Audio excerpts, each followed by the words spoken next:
ഇന്നലെ കോഴിക്കോട് നഗരത്തിൽ വളരെ മുമ്പ് തന്നെ കോളേജ് പഠനകാലം മുതൽക്കും അതിനു മുമ്പ് തന്നെ പരിചയമുള്ള സുഹൃത്തുക്കളുടെ കുടുംബ സുഹൃത്തുക്കളുടെ വീടുകളിലും ഓഫീസിലുമൊക്കെ ഇ.ഡി. രാവിലെ മുതൽ രാത്രി വരെ റെയ്ഡ് ചെയ്ത് അവരെയൊക്കെ ചോദ്യം ചെയ്ത വിവരം നിങ്ങൾക്ക് അറിയാം എന്നുള്ളതുകൊണ്ട് ഞാൻ ആവർത്തിക്കുന്നില്ല. ഇതിനു മുമ്പ് നിയമാനുസൃതമായി ഒരു ഇൻഡിവിജ്വൽ എന്നുള്ള നിലയിൽ ടി വീണ കരാർ പ്രകാരം സേവനം നൽകി അക്കൗണ്ടിലൂടെ പണം വാങ്ങിയ വിഷയം നമ്മൾ ചർച്ച ചെയ്തതാണ്. അപ്പോൾ ആ വിഷയവുമായി ബന്ധപ്പെട്ട് ഒരുപാട് വാർത്തകളും ഒരുപാട് കാര്യങ്ങളൊക്കെ തന്നെ വന്നിരുന്നു. അതിനോട് പൊതുവേ നിയമപരമായി നേരിടാനുള്ള തീരുമാനം കൈക്കൊണ്ടതിൻ്റെ ഭാഗമായി പ്രതികരിച്ചിട്ടില്ല. കാരണം നിയമപരമായി നേരിടുന്നൊരു വിഷയത്തിൽ കയറി ഓരോ കാര്യങ്ങളിലും ഓരോ വരുന്ന വാർത്തകളിലും അതുമായി ബന്ധപ്പെട്ട വിഷയങ്ങളിലും പ്രതികരിക്കുക എന്ന് പറഞ്ഞാൽ അതൊരു നല്ല കാര്യമല്ല നമുക്കറിയാം. അതുകൊണ്ട് പ്രതികരിച്ചിരുന്നില്ല. അക്കൗണ്ടിലൂടെ കൈപ്പറ്റിയ പണം സേവനം നൽകിയെന്ന് നൽകിയവരും പറഞ്ഞു, സേവനം കൊടുത്തവരും പറഞ്ഞൊരു വിഷയത്തിൽ ഒരുപാട് വിഷയങ്ങൾ മുന്നോട്ട് പോയി. അതിനുശേഷം റെയ്ഡുകൾ നടന്നു. ഗവൺമെൻറ് മാറി പുതിയ ഗവൺമെൻറ് വന്ന ഉടനെ തന്നെ റെയ്ഡുകൾ നടന്നു. കോഴിക്കോട് റെയ്ഡ് നടന്നു. റെയ്ഡിൽ ഒന്നും തന്നെ നിയമവിരുദ്ധമായ ഒരു കാര്യം തന്നെ കിട്ടിയില്ല. തിരുവനന്തപുരത്തും കിട്ടിയില്ല, കോഴിക്കോടും കിട്ടിയില്ല. ആ റെയ്ഡിൻ്റെ സമയം നിങ്ങൾ ഓർക്കുന്നുണ്ടാവും.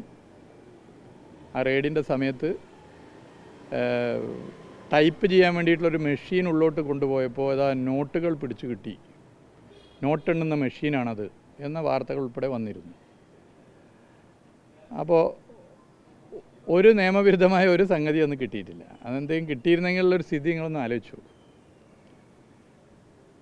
അത് കഴിഞ്ഞ് ഇപ്പോൾ വീണ ഇതാ ഒരു പുതിയ സ്ഥാപനം ലൈക്കർ എന്ന സ്ഥാപനം തുടങ്ങിയെന്ന് പറഞ്ഞ് അതുമായി ബന്ധപ്പെട്ട് വാർത്തകൾ വരുന്നു. അതൊരു പുതിയ സ്ഥാപനമൊന്നുമല്ല. സംശയം ഉണ്ടെങ്കിൽ എൻ്റെ നോമിനേഷൻ പേപ്പർ നോക്കിയാൽ മതി.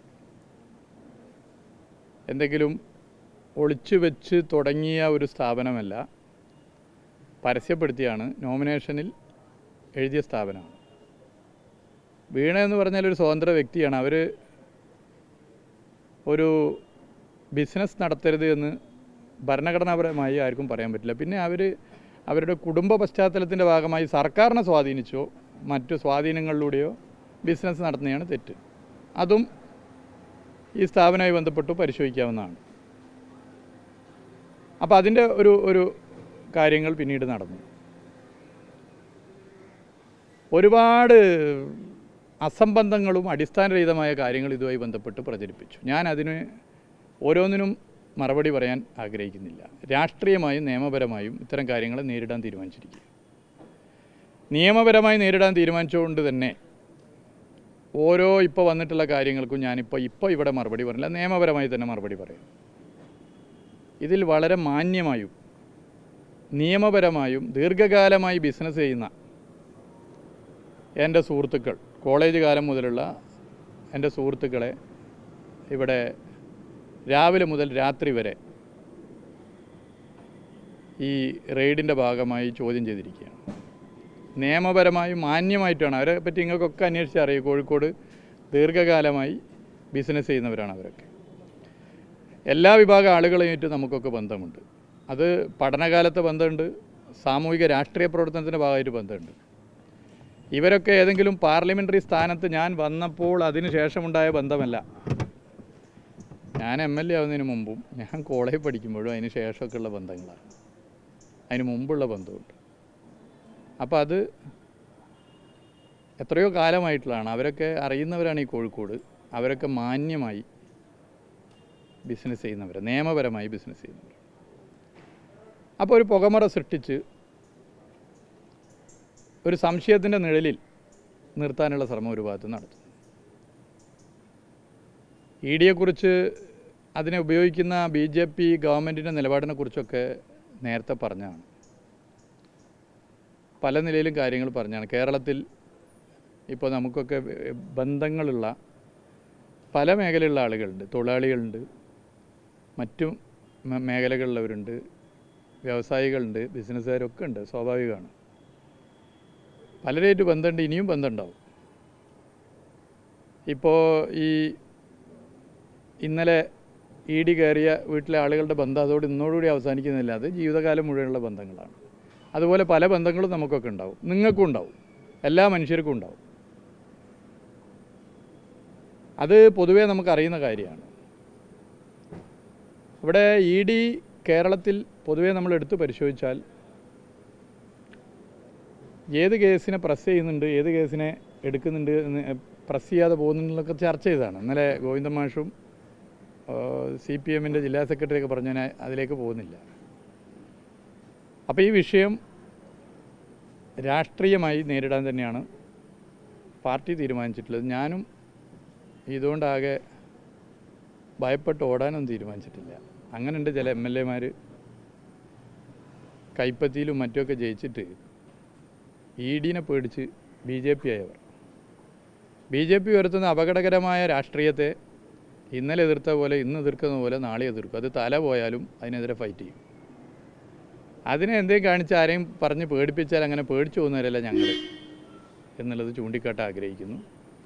ഇതുമായി ബന്ധപ്പെട്ട് ഒരുപാട് അസംബന്ധങ്ങൾ വാർത്തകളൊക്കെ വരുന്നു. ഞാൻ അതിന് നിയമപരമായി നേരിടുന്നതുകൊണ്ട് മറുപടി പറയേണ്ടതില്ല എന്നാണ് പൊതുവേ ഞാൻ നിയമവിദഗ്ധരുമായിട്ടും കൂടി ആലോചിച്ചപ്പോൾ, കാരണം അത് പറയേണ്ട ഘട്ടങ്ങളിൽ പറയാം, ആലോചിച്ചപ്പോൾ പൊതുവേ എനിക്ക് തോന്നിയത്. എന്തായാലും രാഷ്ട്രീയമായും നിയമപരമായും ഇത്തരം വിഷയങ്ങളെ കാണും എന്നുള്ളതാണ് ചൂണ്ടിക്കാട്ടാൻ ആഗ്രഹിക്കുന്നത്.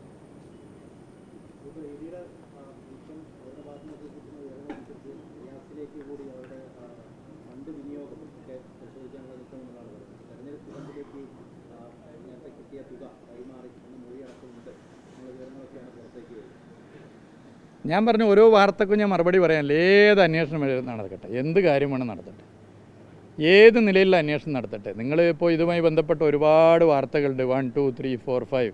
ഞാൻ അതിന് ഓരോന്നിനെയും പർട്ടിക്കുലർ കാര്യത്തിന് മറുപടി പറയില്ല. ഏത് അന്വേഷണം വേണമെങ്കിലും ഇതുമായി ബന്ധപ്പെട്ട് നടക്കട്ടെ, ഏത് അന്വേഷണം വേണം നടക്കട്ടെ.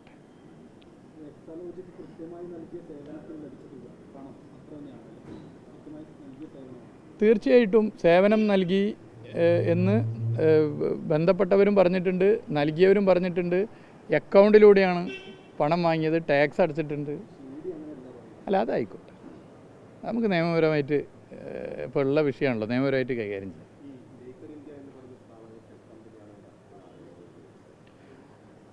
അത് ഇപ്പോൾ പെട്ടെന്നാണ് വന്നിരിക്കുന്നത്, പെട്ടെന്നാണത് ഒരു വാർത്തയായി വന്നിട്ടുള്ളത്. ഒരു പുതിയ സംഭവം കിട്ടിയതുപോലെ. എൻ്റെ നോമിനേഷൻ പേപ്പർ നിങ്ങൾക്ക് പരിശോധിക്കാം. നോമിനേഷൻ പേപ്പറിൽ സ്വാഭാവികമായിട്ടും സ്ഥാനാർത്ഥിയാവുന്ന ആളുടെ ഭാര്യ എന്നുള്ളതിൽ ഭാര്യയുടെ സ്ഥാപനങ്ങളെക്കുറിച്ച് എഴുതിയിട്ടുണ്ട്, അതിൽ ഈ സ്ഥാപനത്തെക്കുറിച്ച് എഴുതിയിട്ടുണ്ട്. പിന്നെ ഒരു രാഷ്ട്രീയ നേതാവിൻ്റെ മകളായതുകൊണ്ട്, ഒരു രാഷ്ട്രീയ പ്രവർത്തകൻ്റെ ഭാര്യ ആയതുകൊണ്ട്, അതും ഹൈലി എഡ്യൂക്കേറ്റഡ് ആയിട്ടുള്ള നല്ല BTech ഉൾപ്പെടെയുള്ള ക്വാളിഫിക്കേഷനുള്ള ഒരു വ്യക്തി, ഒരു സ്ത്രീ ഒരു ബിസിനസ് നടത്തരുത് എന്ന് പറഞ്ഞാൽ അത് ശരിയാണോ? അത് ശരിയാണോ? അതിൽ മറ്റെന്തെങ്കിലും സ്വാധീനം, നമ്മുടെ ആരുടെയെങ്കിലും സ്വാധീനത്തിൻ്റെ ഭരണസ്വാധീനത്തിൻ്റെ ഭാഗമായിട്ടാണെങ്കിൽ തീർച്ചയായിട്ടും പരിശോധിക്കാം. അതല്ലാതെ ഒരു വ്യക്തി ഒരു ബിസിനസ് നടത്തുക, അവർ നല്ല ഹൈ റെപ്യൂട്ടഡ് ആയിട്ടുള്ള സ്ഥാപനത്തിൽ നല്ല പൊസിഷനിൽ ജോലി ചെയ്തതാണ്. അവരുടെ പൊസിഷനിൽ ജോലി ചെയ്ത ആളുകളൊക്കെ ഇന്ന് ഏത് റാങ്കിലാണ് ജോലി ചെയ്യുന്നത് നിങ്ങൾ നോക്കണം. അങ്ങനെയുള്ള ഒരാളുകൾ ഇതുപോലെ കൺസൾട്ടൻസിയും മറ്റു കാര്യങ്ങളൊക്കെ ചെയ്യുകയാണെങ്കിൽ എങ്ങനെയാണ് അതിൻ്റെ ഫീസ് എന്നുള്ളത് നിങ്ങൾ പരിശോധിക്കണം. ഞാൻ എൻ്റെ മറ്റേ ടെക്നിക്കൽ വശങ്ങളിലേക്കൊന്നും പോകുന്നില്ല. അതുകൊണ്ട് അവരൊരു ഇൻഡിവിജ്വലാണ്, ഒരു ഭർത്താവ് എന്നുള്ളതിൽ ഞാൻ അവരോട് പറയാൻ ആഗ്രഹിക്കുന്നത്, വെറുതെ ഇരിക്കരുത്, നല്ല ബിസിനസ് പറ്റുന്നത് ചെയ്യണം എന്ന്. അതിനെല്ലാ പ്രോത്സാഹനവും നൽകും. പക്ഷേ അത് വ്യക്തിപരമായ നമ്മുടെ എന്തെങ്കിലും സ്വാധീനം ഉപയോഗിച്ച് അതിനുള്ള ശേഷിയും കഴിവും ഒക്കെ അവർക്കുണ്ട്, അവരാ നിലയിൽ ചെയ്യും. അത് അവർക്ക് ചെയ്യുന്നതിൽ ഒരു പ്രയാസമില്ല. ഓക്കെ,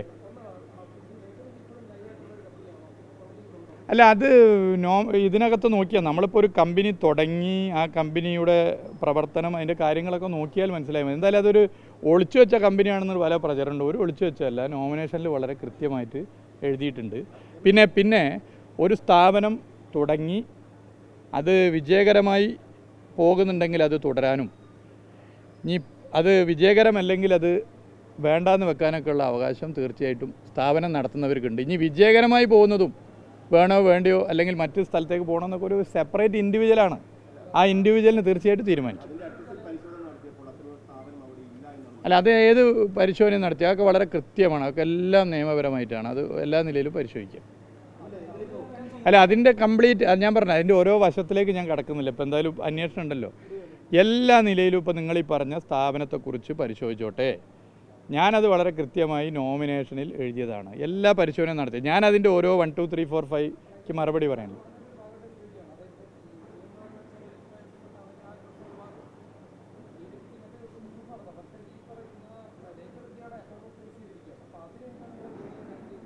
എല്ലാം നിയമപരമായി ചാലഞ്ച് ചെയ്തിട്ടുണ്ട്. നിയമപരമായി നേരിടും. നിയമപരമായി വിഷയങ്ങളെ നേരിടും. ഞാൻ ഇതിൻ്റെ ഭാഗമായി ഓരോ കാര്യത്തിനെയും പറയുന്നില്ല. നിയമപരമായ വിഷയങ്ങളെ നേരിടും.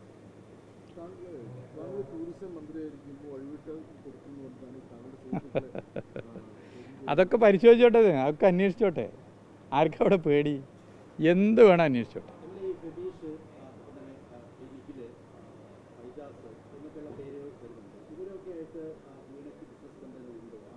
ഞാൻ പറഞ്ഞല്ലോ, എല്ലാ കാര്യവും പറഞ്ഞു. ഇതൊക്കെ നമ്മുടെ സുഹൃത്താണ്, കുടുംബ സുഹൃത്താണ്. അവരൊക്കെ ഒരു നല്ല ബന്ധമാണ്. നല്ല നിലയിലാണ് അവരായിട്ട് മുന്നോട്ട് പോകുന്നത്. അങ്ങനെ പറഞ്ഞിട്ടില്ലല്ലോ. നിങ്ങൾക്ക് എങ്ങനെ താല്പര്യം ഉണ്ടെങ്കിൽ പറഞ്ഞോ, അല്ലെങ്കിൽ നിങ്ങൾ ആരെയും അങ്ങനെ പറഞ്ഞു വിടാൻ വിട്ടിട്ടുണ്ടോ പറഞ്ഞേക്ക്. അത് കൃത്യമായില്ല. ഞാൻ പറഞ്ഞല്ലോ, ഇപ്പോഴുള്ള സ്ഥാപനം ഏതാന്നൊക്കെ പറഞ്ഞല്ലോ. സ്ഥാപനം ഏത് നമ്മൾ പറഞ്ഞല്ലോ. അപ്പോൾ അത് അന്വേഷിച്ച് ഇ ഡി എന്ന് പുറത്ത് വരുന്നത് ഇ ഡിയുടെ ആര് നിങ്ങളോട് പറയുന്നുണ്ടെന്ന് എനിക്കറിയില്ല. ഞാനിവിടെ പറയേണ്ടത് പറഞ്ഞു. ഞാൻ പറഞ്ഞു. ഓരോന്നിനും നിയമപരമായി കൈകാര്യം ചെയ്തോട്ടെ, അന്വേഷിച്ചോട്ടെ എന്ന്. ഏത് നിലയിൽ വേണമെങ്കിലും അന്വേഷിച്ചോട്ടെ. ഒരു നിയമപരമായി നേരിടാൻ തീരുമാനിച്ചൊരു വിഷയത്തിൽ നിങ്ങൾ ചോദിക്കുന്ന ഓരോ ചോദ്യത്തിനും ഇപ്പം ഞാൻ മറുപടി പറയുന്നില്ല. നിയമപരം ഏത് അന്വേഷണമാണ് നടക്കട്ടെ. ഒന്നും ഭയക്കാനില്ല. തെറ്റായിട്ട് ഒരു കാര്യവും ചെയ്തിട്ടില്ല. തെറ്റായിട്ട് ഒരു കാര്യവും ചെയ്യാതെ തന്നെയാണ് മുന്നോട്ട് പോയിട്ടുള്ളത്. ഇ ഡിയെക്കുറിച്ച് പൊതുവേ നിങ്ങൾക്കൊക്കെ അഭിപ്രായങ്ങളുണ്ടാവും. നിങ്ങൾക്ക് പറയാനും ഒക്കെ മടിയുണ്ടാവും, അഭിപ്രായം ഉണ്ടാവും. ഇ ഡി കേസുകളുടെ എണ്ണം, ഇ ഡി കേസുകളുടെ കൺവിക്ഷൻ റേറ്റ്, ഇ ഡി കേസുകൾ ഇപ്പോൾ ബി ജെ പിയുമായി ബന്ധപ്പെട്ട പല ഗൗരവമുള്ള കേസുകൾ അന്വേഷിക്കാത്ത പ്രശ്നം, ഈ കേരളത്തിൻ്റെ പല ഭാഗത്തും പലർക്കും ഉണ്ടായിട്ടുള്ള കൈപ്പേറിയ അനുഭവങ്ങൾ, ഇതൊക്കെയുണ്ട്. അപ്പോൾ ഇതിനെ ചാലഞ്ച് ചെയ്തുകൊണ്ട് നിയമപരമായി നേരിടാനാണ് തീരുമാനിച്ചത്. നിയമപരമായി നേരിടും. മറ്റ് ഈ 1, 2, 3, 4 ചോദ്യത്തിന് ഞാൻ പറഞ്ഞു. പിന്നെ നിങ്ങളത് അത് ക്ലിയർ ചെയ്തല്ലോ. അതെ, ഞാൻ പറഞ്ഞല്ലോ, മാന്യമായി നിയമപരമായി ബിസിനസ് ചെയ്ത് ജീവിക്കുന്ന എൻ്റെ അടുത്ത സുഹൃത്തുക്കൾ, കുടുംബ സുഹൃത്തുക്കൾ, അത് മന്ത്രിയായപ്പോഴോ MLA ആയപ്പോഴുള്ള ബന്ധമല്ല, കോളേജ് കാലം മുതലുള്ള അല്ലെങ്കിൽ അതിനു മുമ്പുള്ള ബന്ധങ്ങളുള്ളവർ, അവരെ ഇങ്ങനെ രാവിലെ മുതൽ രാത്രി വരെ ചോദ്യം ചെയ്ത് ഒരു പ്രയാസം സൃഷ്ടിക്കുന്ന രീതി ഉണ്ടാവുന്നു. അത് നമ്മളെയൊക്കെ ഒരു സംശയത്തിൻ്റെ ഭാഗമായിട്ട് ഇങ്ങനെ ആളുകളിൽ ചിന്തിക്കാനുള്ളൊരു അവസ്ഥ സൃഷ്ടിക്കുന്നു. അതിനെ രാഷ്ട്രീയമായി കാണുന്നു. എന്തുകൊണ്ട് കാണുന്നു? ഞാൻ രാഷ്ട്രീയ പ്രവർത്തകനാണ്. ഇന്ന് കേന്ദ്രം ഭരിക്കുന്ന സർക്കാരിൻ്റെ രാഷ്ട്രീയത്തോട് ഞാൻ യോജിക്കുന്നില്ല. ഞാൻ അതിനെ ശക്തമായി എതിർക്കുന്നതാണ്. അത് ഏതെങ്കിലും 1, 2 വിഷയത്തിലല്ല, ശക്തമായി എതിർക്കുന്നതാണ്. അത് ഏതൊക്കെ നിലയിൽ അറ്റാക്കായ എതിർപ്പിൻ്റെ ഭാഗമായി വന്നിട്ടുണ്ടെങ്കിലും ഞാൻ എതിർത്ത് പോയിട്ട്, എൻ്റെ പൊളിറ്റിക്സാണ്. ആ പൊളിറ്റിക്സ് കൈവിടണമെങ്കിൽ ഞാൻ മരിക്കണം. അതെൻ്റെ പൊളിറ്റിക്സാണ്.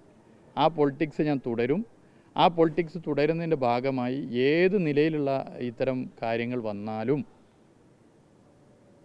കൂറുമാറി ബി ജെ പിയിലേക്ക് കോൺഗ്രസിൻ്റെയോ അല്ലെങ്കിൽ മറ്റുള്ളവർ പോകുന്ന പോലെ പോവില്ല. തല അറക്കുന്നത് വരെ ഈ പാർട്ടിക്കകത്ത് സാധാരണ മനുഷ്യർക്ക് വേണ്ടി, നാട്ടിലെ ജനങ്ങൾക്ക് വേണ്ടി പൊരുതും, പോരാടും, നിലപാടുകൾ നിർഭയം പറയും.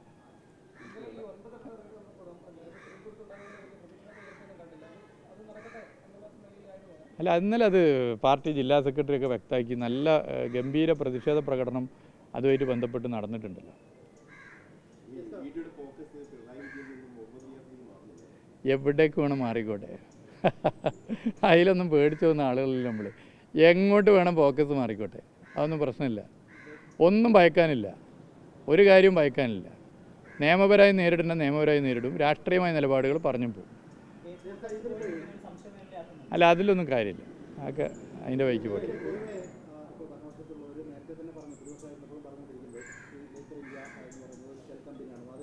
ഡീറ്റെയിൽസാണ് കൊടുക്കുന്നത്. അതിപ്പോൾ കോഴിക്കോടോ അല്ലെങ്കിൽ എവിടെയെങ്കിലും അത് പ്രവർത്തിക്കുന്നുണ്ടോ എന്നൊക്കെ ചോദിക്കുന്നുണ്ട്. അത് നമുക്ക് നോമിനേഷനിൽ തന്നെ അങ്ങ് പറഞ്ഞിട്ടുള്ളതാണല്ലോ, അങ്ങനെ കമ്പനി ഉണ്ടല്ലോ, അത് എവിടെയാണ് പ്രവർത്തിക്കുന്നത്? അത് നോമിനേഷനിൽ പറഞ്ഞിട്ടുണ്ട് കൃത്യമായിട്ട് പറഞ്ഞു. നിങ്ങൾ ബിഗ് ടി വി അതിലൊരു പ്രത്യേക താല്പര്യം എടുത്തു എന്നുള്ളവരെ എനിക്കറിയാം. ഒരു പ്രത്യേക താല്പര്യം നമ്മുടെ ബിഗ് ടി വി എടുത്തു, നമ്മുടെ സാനിയ ഉൾപ്പെടെ അതിൽ പ്രത്യേക താല്പര്യം എടുത്ത വിവരം ഞാൻ മനസ്സിലാക്കുന്നുണ്ട്. അത് അതിൻ്റെ വഴിക്ക് നടക്കട്ടെ, ആ താല്പര്യങ്ങൾ നടക്കട്ടെ. അത് നോമിനേഷനിൽ വളരെ കൃത്യമായി അതിനെക്കുറിച്ച് പറഞ്ഞിട്ടുണ്ട്. നോമിനേഷനിൽ വളരെ കൃത്യമായി പറഞ്ഞിട്ട് ബാക്കി എന്തെങ്കിലും ഉണ്ടെങ്കിൽ അന്വേഷണ ഏജൻസികൾ അന്വേഷിക്കട്ടെ. ഒരുപാട് ബിസിനസ് മേഖലയിലുള്ള ആളുകളായിട്ട് ബന്ധമുണ്ടാകും. ഈ ചുരുക്കം ആളുകളിലേക്ക് മാത്രം എന്തുകൊണ്ടാണ് എത്തിയിട്ടുള്ളത്?